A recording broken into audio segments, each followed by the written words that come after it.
2014 में Malaysia airlines की flight MH370 रहस्यमय तरीके से गायब हो गई थी और आज तक उसका सच दुनिया के सामने नहीं आ पाया। इसी रहस्य से प्रेरित होकर फ्लाइट वर्ल्ड वॉर 2 नाम की एक काल्पनिक फिल्म बनाई गई। इस फिल्म में एक यात्री विमान भयानक तूफान में फंसकर साल 2015 से सीधे 1940 यानी दूसरे विश्व युद्ध के बीच पहुंच जाता है। आखिर उनके साथ वहां क्या होता है, आइए जानते हैं पूरी कहानी। फिल्म की शुरुआत एक उड़ते हुए विमान को दिखाने से होती है जिसका नाम है फ्लाइट IF-42। यह विमान अमेरिका से इंग्लैंड के लिए रवाना हुआ है। प्लेन में 2 पायलट हैं। मुख्य पायलट का नाम कैप्टन विलियम है और उनके को पायलट का नाम डैनियल है। विलियम और डैनियल पहले भी कई बार पार्टनर रह चुके हैं, इसलिए वे इस बार भी काफी खुश हैं और उम्मीद कर रहे हैं कि यह यात्रा भी सुरक्षित और सुखद रहेगी। कैप्टन यात्रियों को ब्रीफिंग दे रहे थे कि आसमान बिल्कुल साफ है और वे लगभग 7 घंटे में अपनी मंजिल पर पहुंच जाएंगे। विमान में 200 यात्री सवार है। यह एक छोटी सी यात्रा थी और उम्मीद थी कि यात्रियों की बातचीत में समय आसानी से कट जाएगा। विमान के क्रू मेंबर्स कुल 5 सदस्य और यात्री सभी बहुत खुश थे। सब कुछ ठीक ठाक चल रहा था, लेकिन अचानक यात्रा की शुरुआत में ही एक समस्या आ खड़ी हुई। विमान की सभी मशीनें और लाइट्स टिमटिमाने लगी, सिग्नल्स गायब होने लगे और कम्युनिकेशन बार बार टूटने लगा। यह देखकर पायलट घबरा गए क्योंकि ऐसा होना कोई अच्छा संकेत नहीं था। हालांकि कुछ ही देर में सब कुछ सामान्य हो गया और उन्होंने तुरंत ग्राउंड कंट्रोल से संपर्क किया। ग्राउंड कंट्रोल ने बताया कि सब कुछ ठीक है, विमान में कोई खराबी नहीं है और आगे का आसमान भी बिल्कुल साफ है। ये जानकर पायलटों ने राहत की सांस ली, लेकिन कुछ ही दूरी तय करने के बाद नजारा बदल गया। पूरा आसमान काले बादलों से घिर गया, भयानक बिजली कड़कने लगी और तूफान आ गया। पायलट हैरान थे कि अभी अभी कंट्रोल रूम ने आसमान साफ बताया था, तो अचानक ये तूफान कहां से आ गया। तेज हवाओं के कारण विमान का संतुलन बिगड़ने लगा। कैप्टन ने फिर से कंट्रोल रूम से संपर्क करने की कोशिश की, लेकिन इस बार कोई सिग्नल नहीं था। प्लेन का नेटवर्क पूरी तरह गायब हो चुका था। ये बेहद अजीब और खतरनाक स्थिति थी। इस काले और भयानक तूफान के बीच बिना गाइडेंस के आगे बढ़ना मौत को दावत देने जैसा था। इसी बीच विमान नियंत्रण से बाहर होने लगा। कैप्टन और को पायलट डैनियल विमान को संभालने की पूरी कोशिश कर रहे थे। उनका मकसद इन बादलों को पार करना था। यात्रियों को अपनी सीट बेल्ट बांधने के लिए कहा गया, जिससे सभी लोग बुरी तरह डर गए। तभी आगे आसमान में एक अजीबोगरीब घटना घटी। सामने बिजली कड़कने के साथ एक विशाल गोलाकार आकृति बन गई, जिससे इतनी तेज रोशनी निकल रही थी कि आंखें चौंधिया जाएं। कैप्टन ने विमान को उस गोले से बचाने की कोशिश की, लेकिन वो गोला किसी चुंबक की तरह विमान को अपनी तरफ खींच रहा था। लाख कोशिशों के बाद भी पायलट विमान को नियंत्रित नहीं कर पाए और वो विशाल हवाई जहाज उस रहस्यमयी गोले के अंदर समा गया। पूरा विमान दहल उठा और सभी यात्रियों के शरीर में एक अजीब सी सिहरन दौड़ गई। लेकिन जैसे ही विमान उस गोले के दूसरी तरफ निकला, सब कुछ शांत हो गया। आसमान में अब कोई बिजली नहीं कड़क रही थी, मगर वहां एक और हैरान कर देने वाली बात हुई।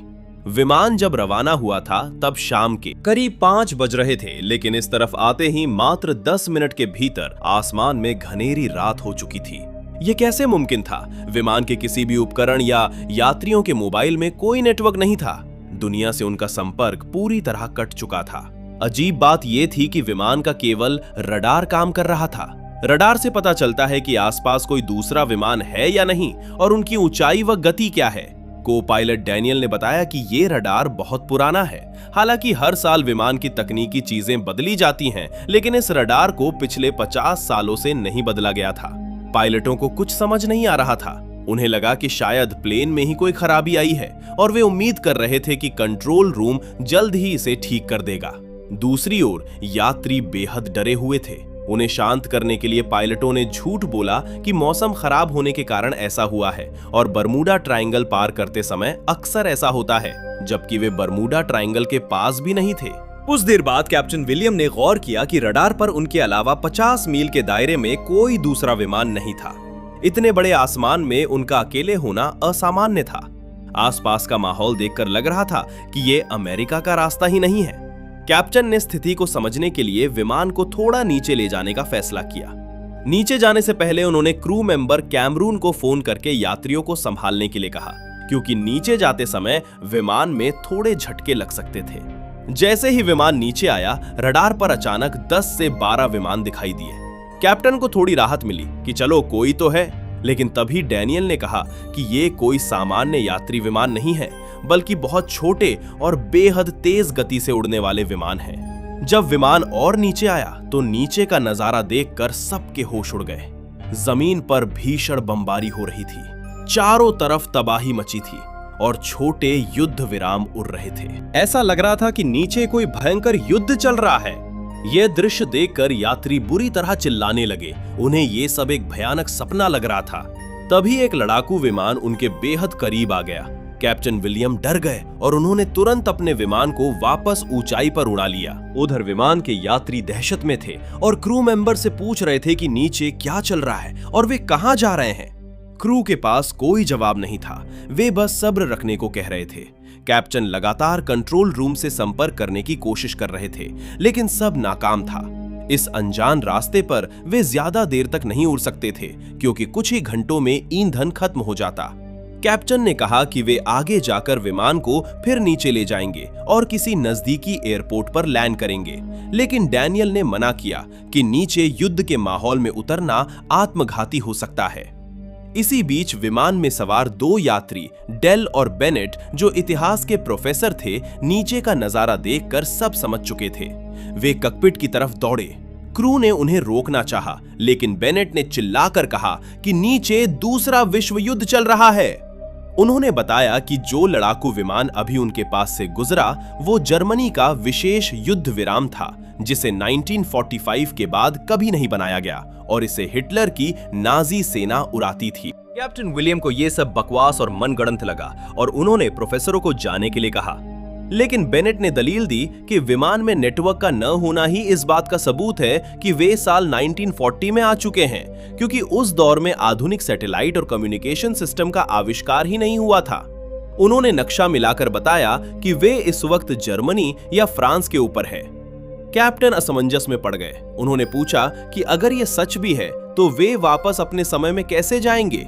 प्रोफेसरों ने कहा कि चूंकि विमान एक अजीब बिजली के तूफान के जरिए अतीत में आया है, इसलिए अगर वैसा ही कोई तूफान दोबारा मिले तो शायद वे वापस जा सकते हैं।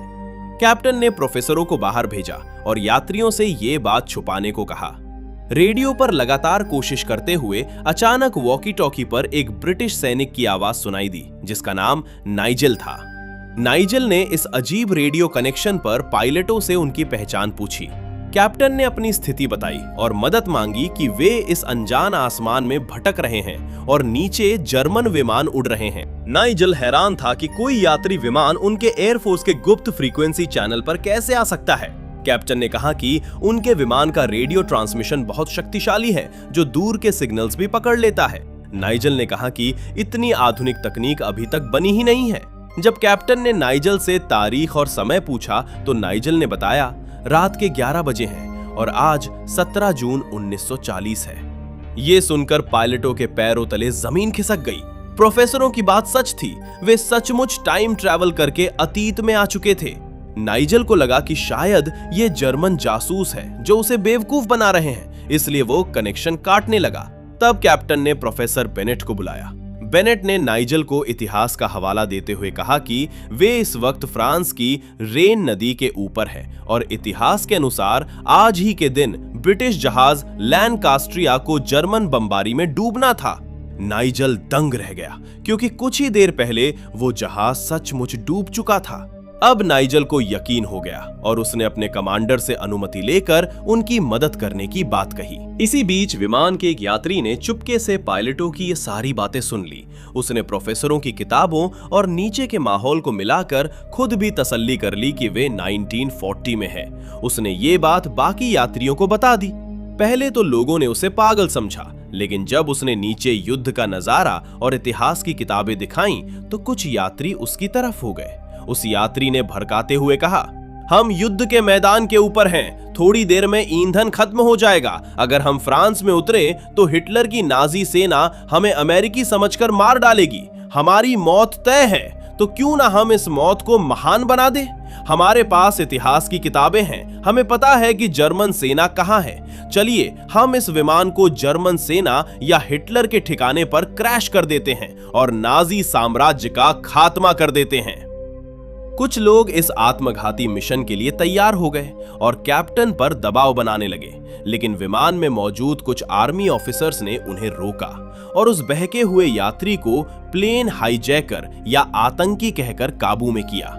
ऑफिसर्स ने समझाया, अगर हम अतीत में आ भी गए हैं, अगर ये आधुनिक विमान दुश्मनों के हाथ लग गया तो वे तकनीक देखकर और शक्तिशाली हो जाएंगे, और अगर उन्होंने हमारी इतिहास की किताबें पढ़नी तो हिटलर पूरा इतिहास बदल देगा और दूसरा विश्व युद्ध जीत जाएगा। ये विनाशकारी होगा। तभी नाइजेल का दोबारा संपर्क हुआ। उसने कहा कि उसके कमांडर मदद के लिए तैयार है, लेकिन उसके लिए उन्हें विमान की सटीक लोकेशन चाहिए ताकि वे गाइड कर सके। पायलटों ने नक्शा देखा, लेकिन वे अपनी सही स्थिति को लेकर पूरी तरह निश्चित नहीं थे। तब को पायलट डैनियल ने एक तरकीब निकाली। उसने कहा कि वो विमान की सभी लैंडिंग लाइट्स को ऑन कर रहा है ताकि नीचे जमीन से नाइजन और उसकी टीम आसमान में चमचमाते हुए इस विशाल विमान को देखकर इसकी सही लोकेशन का पता लगा सके। कहानी का अंत इसके बाद फिल्म में आगे बढ़ता है।